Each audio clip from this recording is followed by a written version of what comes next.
It starts with a thumb moving across glass, a simple flick that feels meaningless but isn't. Each swipe left or right contains the echo of ancient desire, reprogrammed through an algorithm. What looks like choice might be compulsion. Freud would call it the return of the repressed. We tell ourselves we're searching for connection, yet the gesture betrays something far older.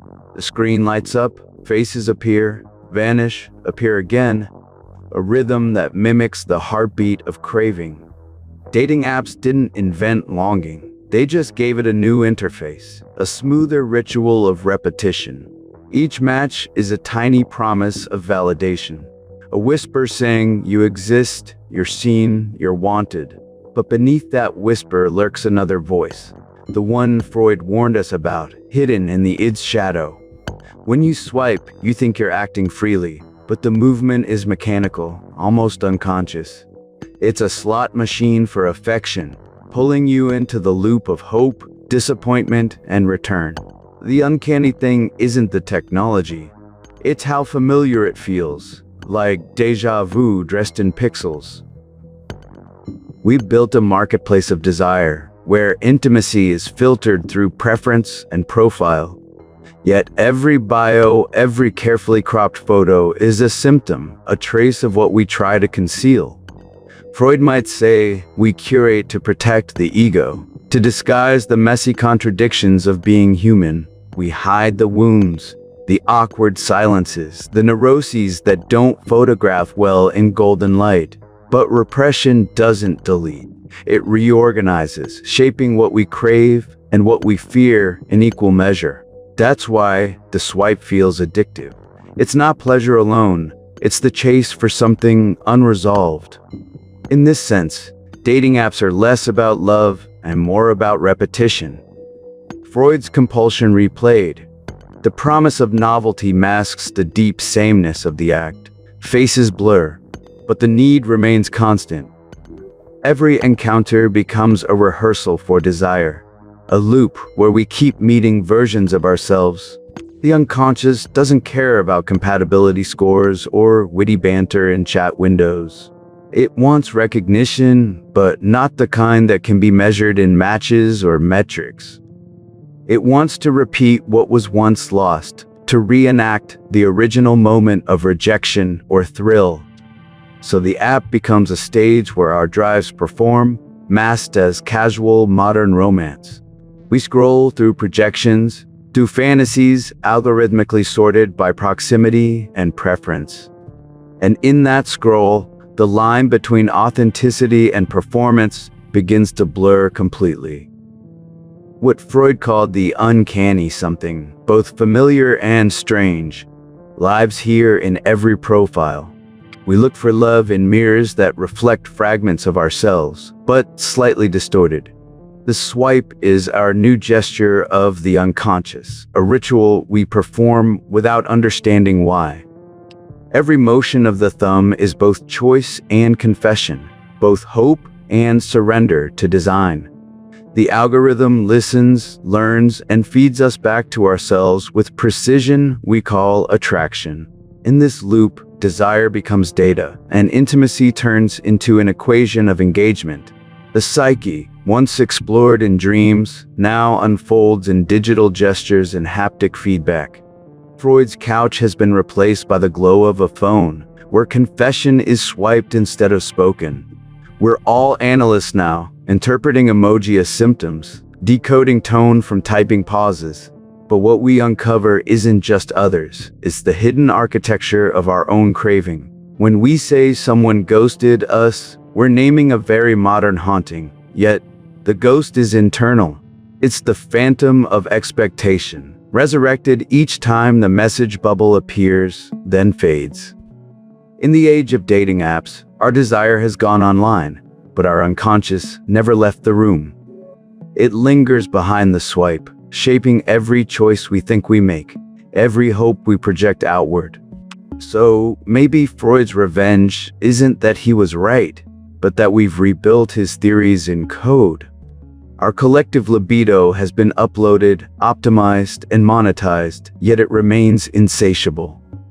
The modern subject doesn't dream of electric sheep. It dreams of perfect matches that never arrive. And every unmet match fuels another round, another swipe, another echo of the same desire. We are chasing ghosts through interfaces, seeking touch through glass, mistaking activity for intimacy. The app tells us who might want us, but never who we truly are when the screen goes dark. And in that silence, the unconscious speaks again, whispering through the static of notifications. What does it say? That love has not vanished, only changed costume, wearing code like perfume. The question isn't whether technology understands us, but whether we still understand ourselves. Because behind every swipe is an ancient story, the one about longing, loss, and the dream of being seen. We think we're modern, but every match is a reenactment of Freud's oldest insight. Desire never moves forward. It circles back, disguised as progress, dressed as possibility. The more we swipe, the clearer it becomes. The unconscious has simply gone digital. The algorithm doesn't just match faces, it molds identities, shaping who we think we should desire. Every profile is both confession and performance, a carefully curated myth of who we'd like to be. We upload fragments of personality, hoping someone will read the subtext hidden in a selfie. But what happens when the subtext becomes the story? When the image consumes the inner self? Freud might say this is narcissism's digital renaissance. The mirror stage stretched across the network. Each profile photo becomes a reflection we crave approval from, a modern mirror of validation. We swipe not for others, but for confirmation that our reflection still attracts light. Desire becomes an algorithmic echo chamber, feeding us versions of our own appetites.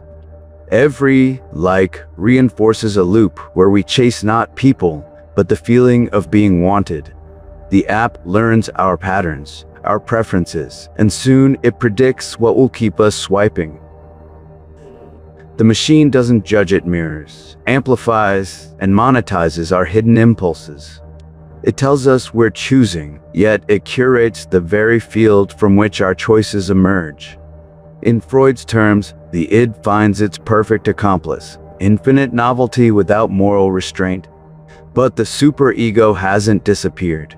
It lingers in judgment, scrolling through idealized bodies. It whispers that we're not enough, that there's always someone better one swipe away.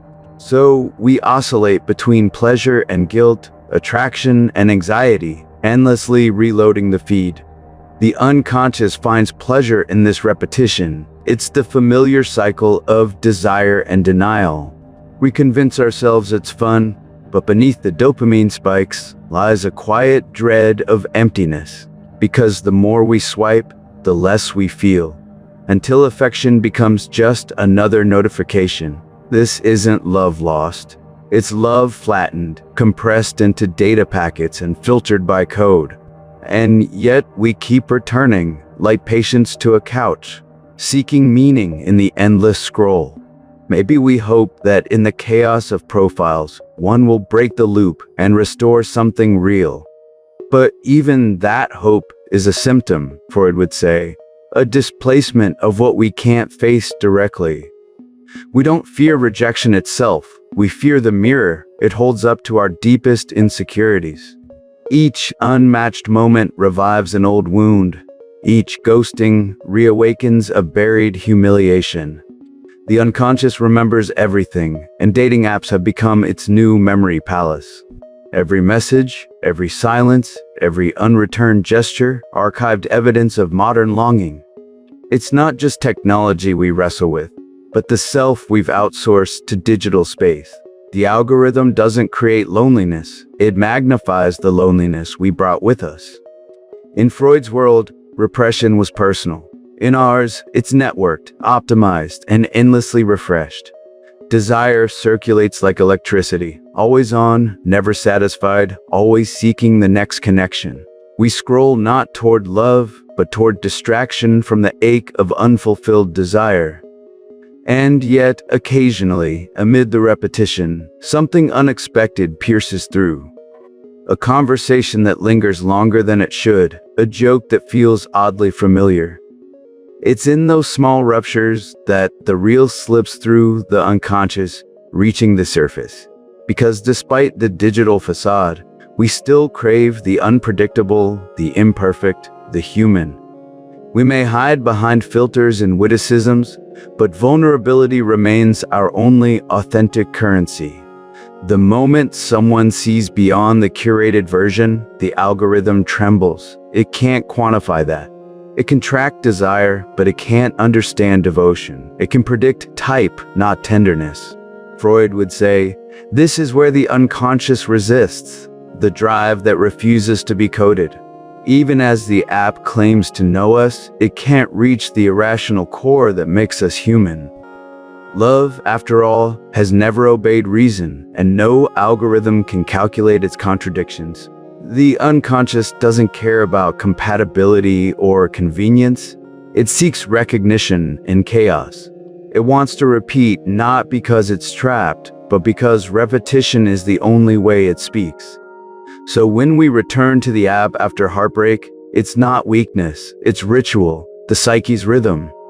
We tell ourselves it's for fun, but it's actually for closure that never arrives. We're haunted by potential, seduced by what might have been if timing, distance, or fear had aligned. Every profile becomes a projection screen for our fantasies, each conversation a small experiment. And yet, each experiment leaves a residue, a trace of vulnerability we thought we could control. The app promises infinite choice, but infinite choice only magnifies infinite doubt. The unconscious thrives in that uncertainty. It feeds on ambiguity like a secret addiction. We swipe to escape loneliness but end up deepening it, mistaking activity for intimacy. We match with strangers, but what we really meet are versions of ourselves refracted through desire. The irony is that the app knows this. Its entire economy depends on our return to repetition. The more we fail to find what we want, the more data it gathers to refine our next attempt. It learns the tempo of our loneliness, the rhythm of our hope, the pulse of our repressed longing. And in doing so, it becomes not just a tool, but a mirror, a digital analyst with perfect recall. We confide in it through behavior, not words. Our silence speaks in swipes and pauses. Each hesitation, each late-night session, each deleted conversation becomes a new confession. The unconscious doesn't sleep, and neither does the algorithm. Both watch us endlessly. We are no longer just subjects of analysis.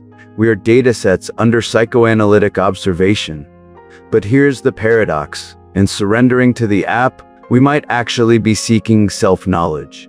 Because in the repetition, in the failed matches and vanished chats, we begin to recognize patterns. We start to see the ghosts we've been chasing, the parts of ourselves that keep resurfacing. Freud called this the return of the repressed.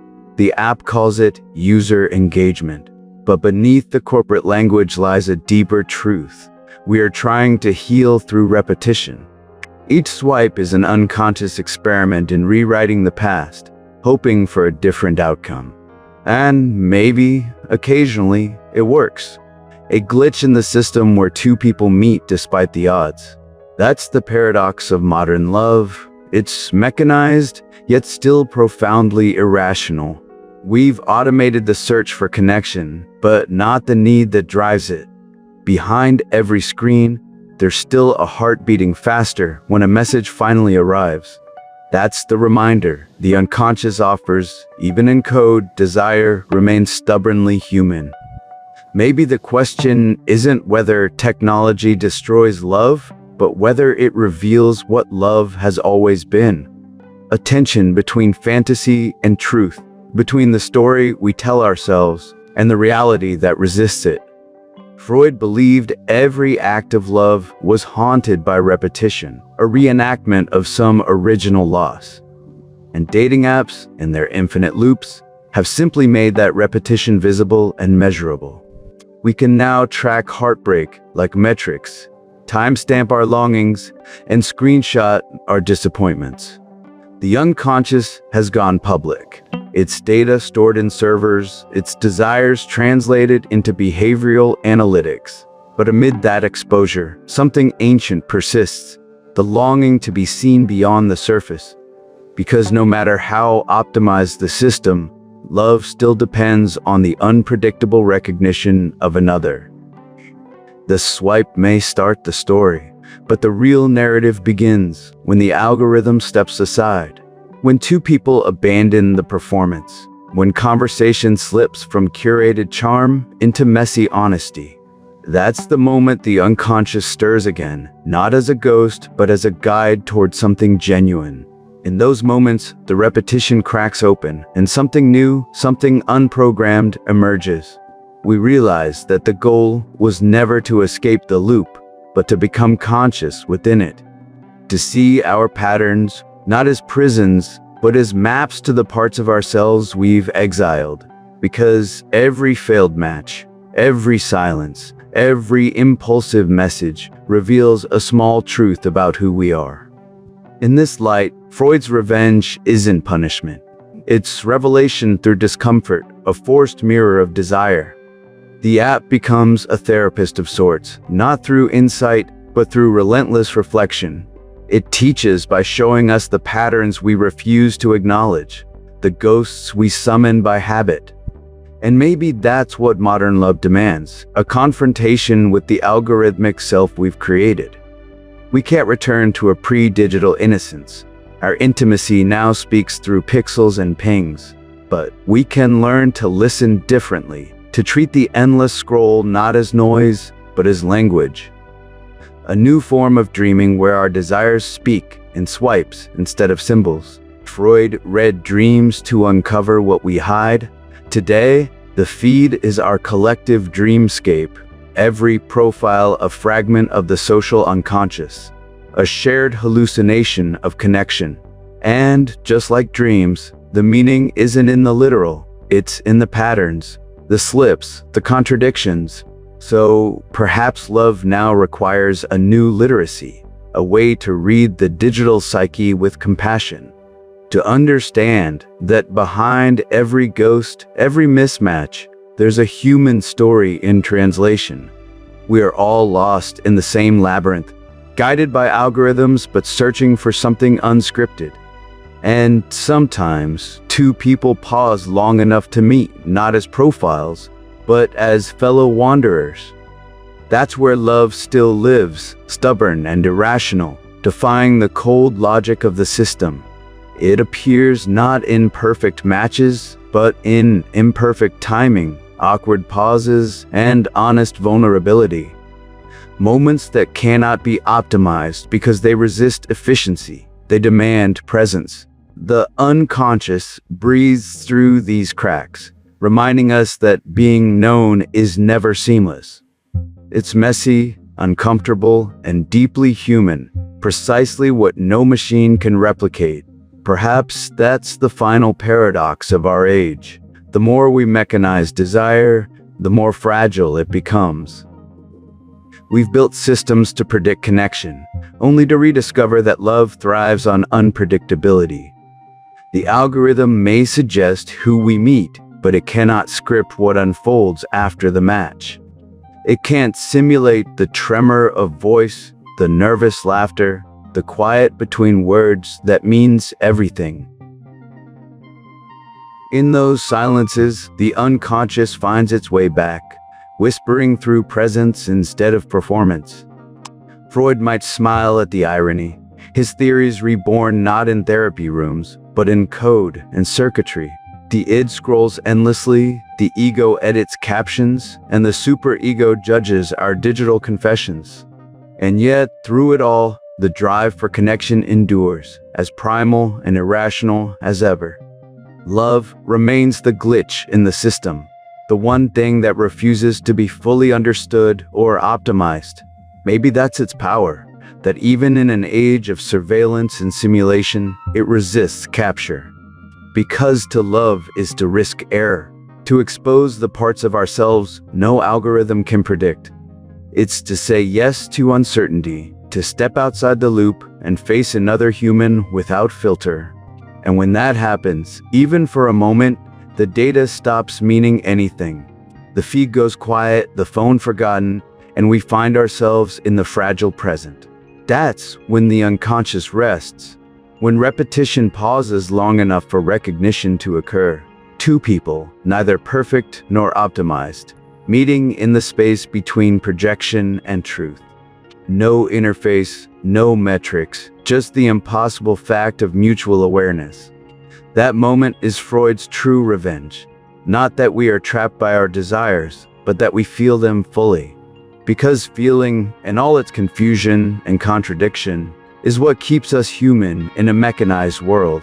Maybe we can't escape the loop, but we can learn to dance within it, conscious and compassionate. We can turn the swipe from reflex into reflection, from repetition into revelation. Love, after all, was never meant to be efficient. It was meant to make us aware of our own depths. And in that awareness, perhaps, lies a quiet freedom, the ability to see the algorithm and still choose. Not just who to love, but how to love, knowing that every choice is both ancient and brand new. The thumb hovers again above the screen, that familiar hesitation before another flick. But now it carries meaning, not as compulsion, but as consciousness, a gesture reclaimed. The screen glows, the faces return, and this time, the loop feels less like a trap and more like a mirror. Because even here, even now, beneath the circuitry and desire, the human story continues to unfold.